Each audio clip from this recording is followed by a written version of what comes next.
Palace of Azara.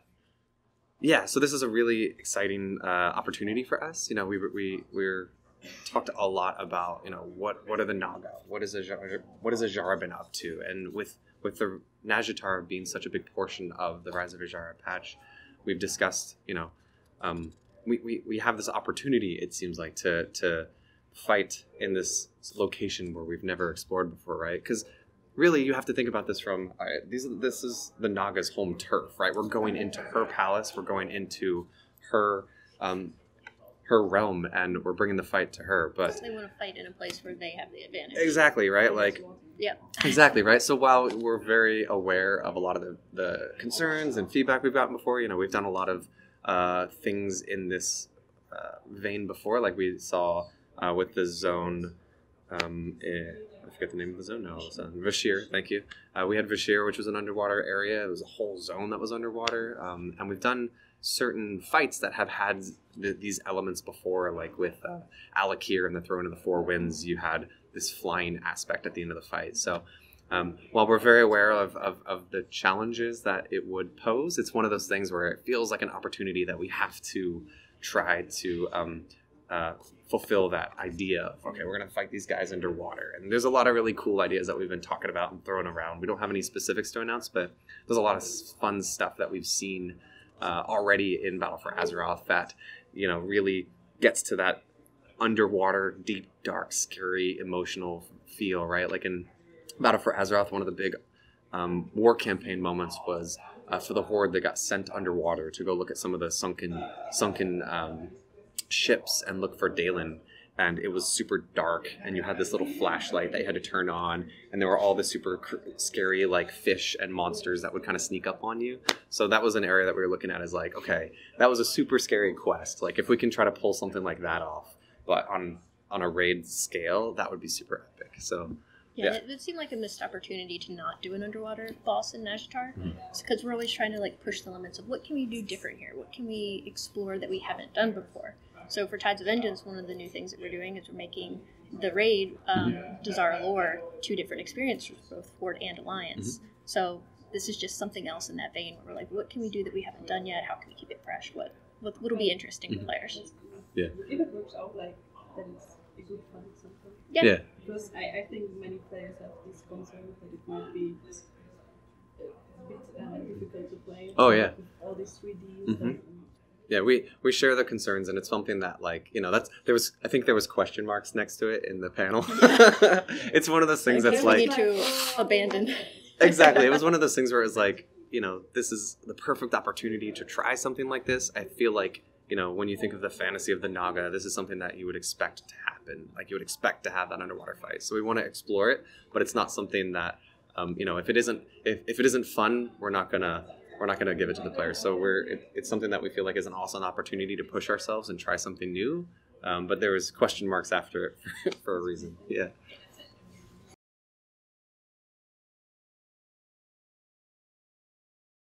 So we're exploring quest lines for a lot of different characters coming in Tides of Vengeance and Nazjatar. For these patches coming up, we're focusing more on like SAURFANG and Jaina and Tyrande. That's not to say that Thrall isn't going to make an appearance, but for right now, we don't want to give anything away, no spoilers. We're focusing on those characters for these specific patches. Yeah, we love, you know, World of Warcraft, it's such an epic, diverse universe. We have so many cool characters. You know, a lot of people were asking, where's Jaina been, right? For a long time, we hadn't seen from her for the entirety of Legion, and now we've seen, okay, cool, she's been in Borealis and Kulturas, and we got to see what she's been up to. So that's kind of one of the exciting parts about, you know, Tides of Vengeance is there are so many epic characters that right now it's their time to shine. They're the ones that have these awesome stories that we're seeing, you know, what's been going on with SAURFANG. We just did that really awesome cinematic with Lost Honor, and we got to see the conversation between him and Anduin, right? And, you know, that story of the Horde versus the Alliance and this epic battle that with Tides of Vengeance, it's really reaching a critical turning point. We're going to see the Alliance potentially taking the upper hand with the events in DARKSHORE and the battle for DARKSHORE. So we love Thrall as well. Right now, it's, you know, there's a lot of other stories to tell. Have the spotlight right now. Yeah.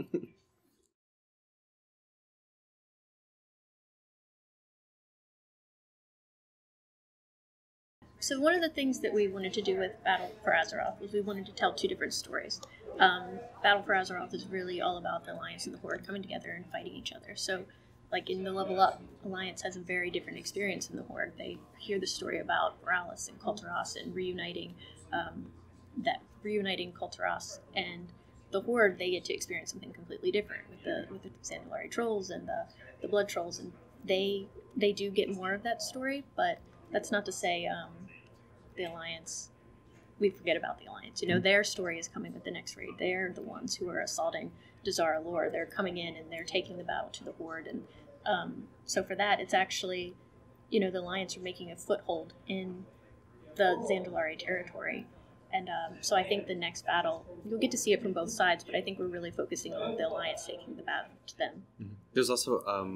There's also a raid that we were discussing briefly where there's a 2-boss raid also in Tides of Vengeance that will take place under Stormsong Valley and around the Shrine of the Storm, which is something that the Alliance players are very familiar with. So while ULDIR was based in Nazmir, and it had to do with a lot of the ideas of the blood trolls and where did they come from and what's going on with these pyramids, right? That's just one element of the story in Battle for Azeroth, but there are also parts that the Alliance are going to have from their perspective where they're saying, okay, what's going on with this Shrine of the Storm thing? There's all these old god presences, and Lord Stormsong was here, and so there will be a raid there that the Alliance are going to see that both the Horde and the Alliance will participate in, but that's one where it might be a similar situation where the Horde, we will make sure that they have context and know what's going on in here. Why is there a big bad that we need to kill? But the Alliance will have a lot more intimate knowledge of that. Yeah. Same with like Mechagon. If you were leveling as Alliance, you might have noticed that door that wasn't open and the gnome sitting there trying to open it. That's another instance where the Alliance will have more context about what is going on here than the Horde, but both sides will be able to go to Mechagon and do that dungeon and have that experience too. Mm-hmm.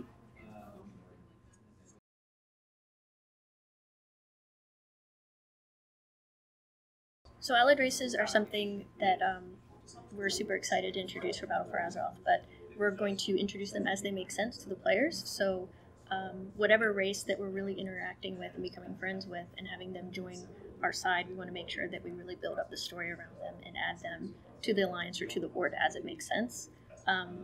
We're not ready to announce any yet, but there will be more coming in Battle for Azeroth.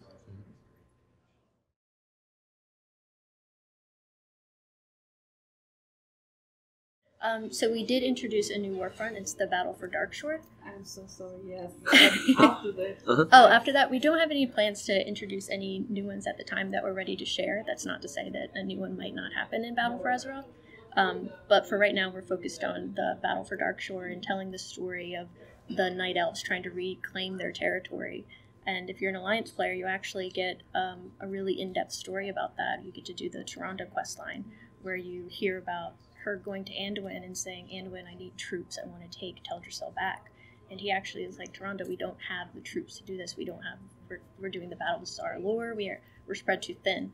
And she kind of actually gets mad at Anduin. She's like, then I'm going to go take it back myself. And you get to see her kind of change not only physically as a character, but kind of like mentally and spiritually. And she's no longer like this servant to Elune. She actually goes to Elune and performs the ritual of the Night Warrior.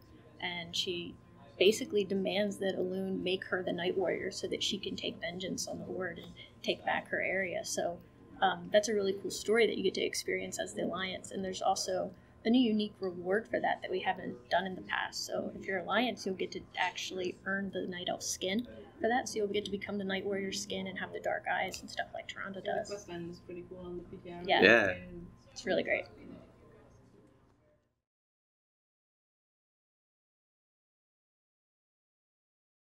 Yeah, so we're adding a whole lot of updates to the AZERIT system with Tides of Vengeance. We heard a lot of feedback from players about some of the traits weren't super compelling, or an individual trait might be really hard to find and to acquire a piece of armor that has a trait on it. So some of the updates we're making for Tides of Vengeance is we're actually adding a 5th ring to each AZERIT armor, where there will be 2 spec-specific choices. So an individual piece of item will actually have 3 options for your spec, so hopefully that'll increase the probability that if there's a specific trait I want, I have way more opportunities to go out and get it.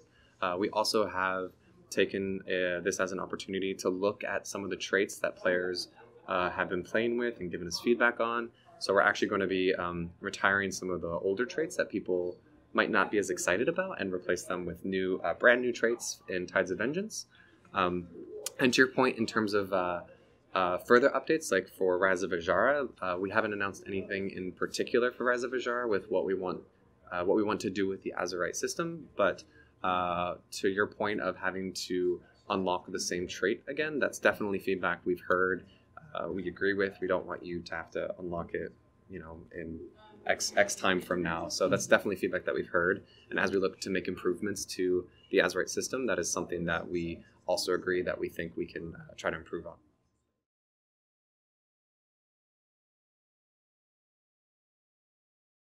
Yeah, so with Zul in particular, I know you're talking about the Subtlety Rogue in particular. We're really, really good at AoEing and spamming their finisher into Zul. So something that we talk a lot about is making sure that individual classes and specs have their own strengths and their own weaknesses, right? So that was a case where we know, I remember even watching back to like the Mythic Dungeon Invitational on Dressaron, right? We were watching people do Darkheart Thicket, and they were spawning the whelps intentionally so that their sub-rogue could just pour damage into Dressaron.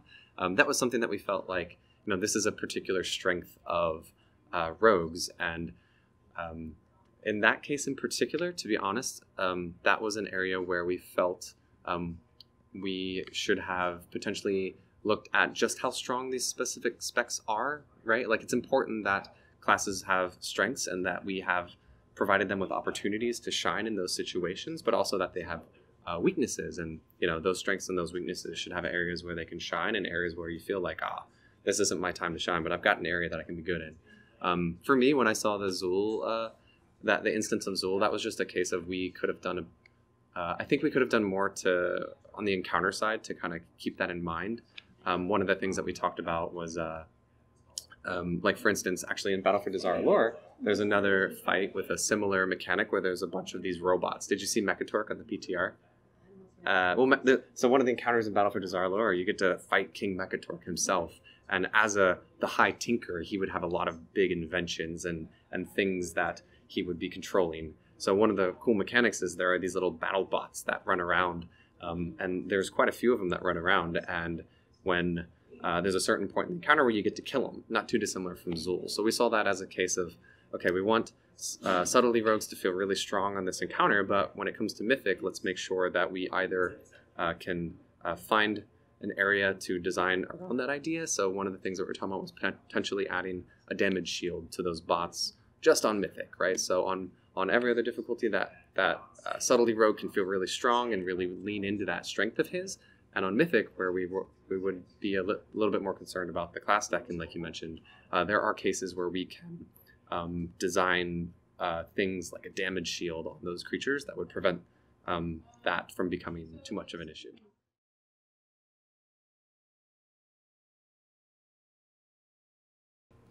So one of the things that we're really looking to do for Battle of Azeroth content release is we really want to pace it so that players have access to new things when they're ready for new things.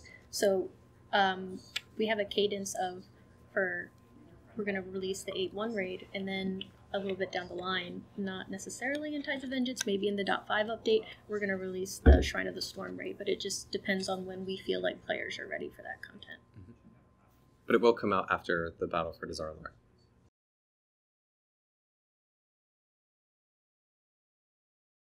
Yeah, I think that, you know, that's a great example of giving people opportunities to feel like they've got a place where their strengths can really shine. You know, like on Gahun, we talked a lot about, you know, having these awesome mobility buttons. You know, I do a lot of raiding, and one of our monks can run the orb all by himself, right? And it just feels so awesome for him and us as a raid to have, like, cool, we've got a monk, so, like, what's the hardest part in the fight when we need to run this orb, where we can't really spare that extra person to go up there? So, okay, cool, let's use our monk. It's almost like this we're pulling our monk card out and say, all right, monk, here's the time for you to shine.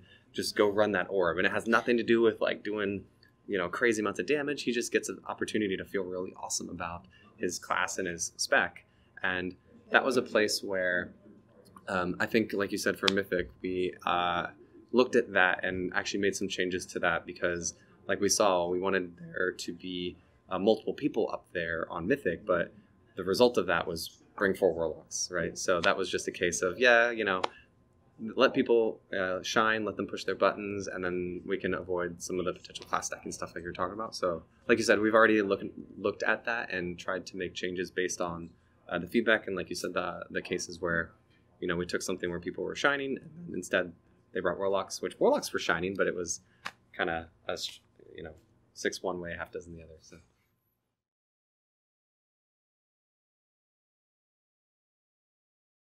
Yeah, so that's something that has kind of been in the game for a long time, right? We've always had the weekly resets that take place on different periods of time. For the Mythic race, we think it's really awesome that our community is so excited about that and they get into it. That's absolutely something that we've talked about before. I can't remember, I don't think the different resets has actually like cost someone the race or not one way or the other. I think it's always turned out where, you know, the group that would have won anyways, even in the cases where it turns into a new reset. So that's definitely something we have talked about, but we don't have any immediate changes in Tides of Vengeance in regards to that, but it's something that we have discussed.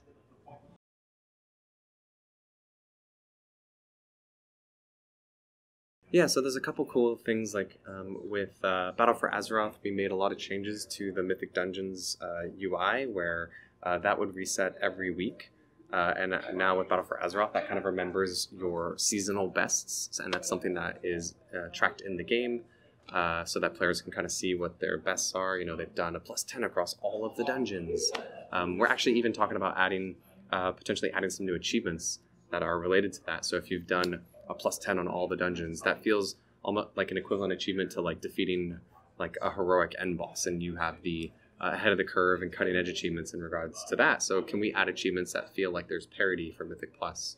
Another cool thing that we did in Battle for Azeroth was we added the Mythic raid leaderboards, right? So the first 100 Horde and Alliance guilds, there's a new achievement, the Hall of Fame achievement, and we're tracking those guys on the leaderboards, which we think is really cool and gives players an opportunity and people in the community to say, like, look how awesome we are, we're on the leaderboard, and those things will be there forever. Like, we're not going to reset that leaderboard. That's a you know, now a set in stone and is frozen in time, so players can kind of point to that thing. So we think those are really cool things that the players can kind of get involved with, and we also love the changes and the feedback and all of the community following, like Raider.io. We think the stuff that they're doing is really fantastic. I love that website as well and see it.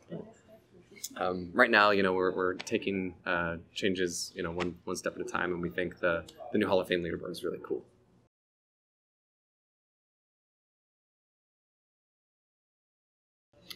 So that was something new that we're kind of trying. It's just give players a little bit of more player agency, a little bit of more choice in what they want to do, because we heard feedback that a lot of players felt bad when they were burning the tree in Teldrassil. So it's like, if you don't want to do what Sylvanas says, now you have the option to say, no, I'm not going to do that.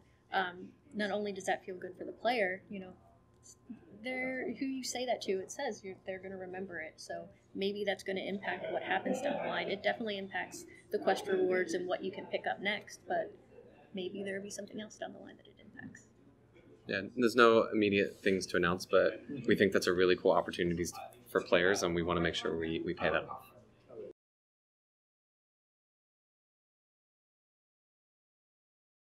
I would retire.